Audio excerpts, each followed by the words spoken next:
Hello everyone, আসসালামু আলাইকুম রহমতুল্লাহি ওবরাকাতুহু। আমরা এখন আছি বর্তমানে মহেশখালী, বদরখালী ইউনিয়ন শাপলাপুর গ্রামে। আমার একটা আত্মীয় ছিল, ওখান থেকে নদীটা বেশ দূর না, খুবই কাছে। তো আমরা ভাবলাম ওই নদীর কাছে যাই, একটু শীতল হাওয়া অনুভব করি। তো আমরা একটা গাড়ি নিয়ে চলে যাচ্ছিলাম ওই নদীর ধারে। ওখানে স্পিড বোট থাকে এবং বোটও থাকে। তো যাচ্ছিলাম, যেতে যেতে দেখি সবুজ গাছ, অনেক সুন্দর লাগতেছে, ওয়েদারটা অনেক ভালো ছিল। তখন প্রায় আমরা বের হয়েছিলাম ১টার দিকে।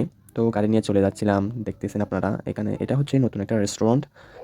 এখানে অনেক টুরিস্টরা আসে, সার্ভিসও ভালো দেয়, মোটামুটি ঠিক আছে, সব কিছু ভালো আছে। তো এখানে মূলত টুরিস্টরা আসে আদিনাথ পাহাড় এবং আদিনাথ মন্দির, তারপরে লবণের মাঠ, আরও অনেক কিছু ইত্যাদি দেখতে টুরিস্টরা বেশি আসে। যেহেতু এখানে কক্সবাজারের, এটা কক্সবাজার জেলার মহেশখালীটা, তো এদিকে আসে। এটা হচ্ছে আমাদের ছোটো আম্মি, এটি অনেক আদরের। এখন অনেক গাড়িতে চড়তে চড়তে অনেক ক্লান্ত হয়ে গেছে, তাই ঘুমিয়ে পড়ছিল। তো এখানে দেখতেছেন আপনারা একটা পান বিক্রেতা, ইনি একদম বাইরের স্টাইলের মতো পান বিক্রি করতেছে অনেক সুন্দরভাবে। এবং অনেক কি দেখতেছেন, এখানে অনেক মানুষ। আমরা ঘাটে চলে আসছি, দেখতেছেন নদী একদম শুকিয়ে গেছে, কারণ এখন বাতাস, তাই একদম নদীটা শুকিয়ে গেছে। তো আমরা আস্তে আস্তে এখন কী করবো, আস্তে আস্তে নেমে যাবো, নেমে বুটটা তো ধরতে হবে, তাই না? তো আস্তে আস্তে নামার পরে দেখতেছেন এখানে অনেক বোট, স্পিড বোটও আছে এখানে।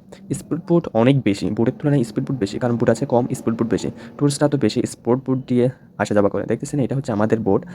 বোটে অনেক মানুষ আছে এবং আমরা উঠবো এখন। আমরা শেষ পর্যন্ত বোটে উঠে গেছি। উঠে যাওয়ার পর কিছুক্ষণের মধ্যে বোটটা স্টার্ট দেবে, আরেকটা চলে আসছে, এখন আমাদের পর এটা ভর্তি করবে। এটা ভর্তি করার পর এটাও চলে যাবে। তো আমাদের বোটটা এখন স্টার্ট দিয়ে ফেলছে, এখন আমরা চলে যাচ্ছি আস্তে আস্তে বোট ভ্রমণে। দেখতেছেন এখানকার যতগুলো মানুষ আছে সবাই বোট ভ্রমণ করতেছে, এবং আর কেউ আদিনাথ পাহাড় থেকে আসতেছে, কেউ আদিনাথ মন্দির থেকে আসতেছে, বিভিন্ন জায়গা থেকে। এটা হচ্ছে সবাই টুরিস্ট, সবাই ঘুরতে আসছে। তো নদীর পথের ভ্রমণটা অনেক মজাদায়ক, অনেক মজাদায়ক। সেটা আমি আপনাদেরকে বলে বোঝাতে পারবো না। আপনারা যখন নদীর ভ্রমণে যাবেন তখন বুঝতে পারবেন মজাটা কীরকম, এবং যারা করছে তারা তো অবশ্যই জানবে। এবং আমরা দেখতেছি এখানে পানি ২ রকমের, এখানকার এক রকমের, আর দূরে গেছেন এখানে আরেক রকমের। এগুলো একদম একদম এখানে লাগতেছে কৃষির মতো। এই দেখতেছেন আপনারা কত সুন্দর পানি, এবং লাগতেছে এখন আমরা সাগরের মধ্যে, সমুদ্রের মধ্যে।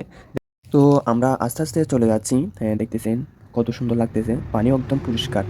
তো আমরা চলে আসলাম, এখানে একটা দেখতেছেন লঞ্চ, এটা লঞ্চের মতো মনে হচ্ছে না আমার, এটা নাকি চট্টগ্রামে যাবে। সেটা করে এখান থেকে অনেক মানুষ যাবে লঞ্চে করে। এটা আছে বিধায় মানুষের অনেক সুবিধা হয়েছে। লঞ্চ ছাড়বে, লঞ্চটা যাবে একদম চট্টগ্রামে। দেখতেছি এখানে প্রচণ্ড ভিড়, মানুষ যাতায়াত করতেছে। তো আমরাও এখানে দাঁড়াইছি, কারণ প্রচণ্ড ভিড়ের কারণে আমরা উঠতে পারতেছি না উপরে। যেহেতু মানুষ কমবে, আস্তে আস্তে আমরাও উঠবো। তো আপনাদেরকে অসংখ্য অসংখ্য ধন্যবাদ আমার এই ভিডিওটি দেখার জন্য। আল্লাহ হাফেজ।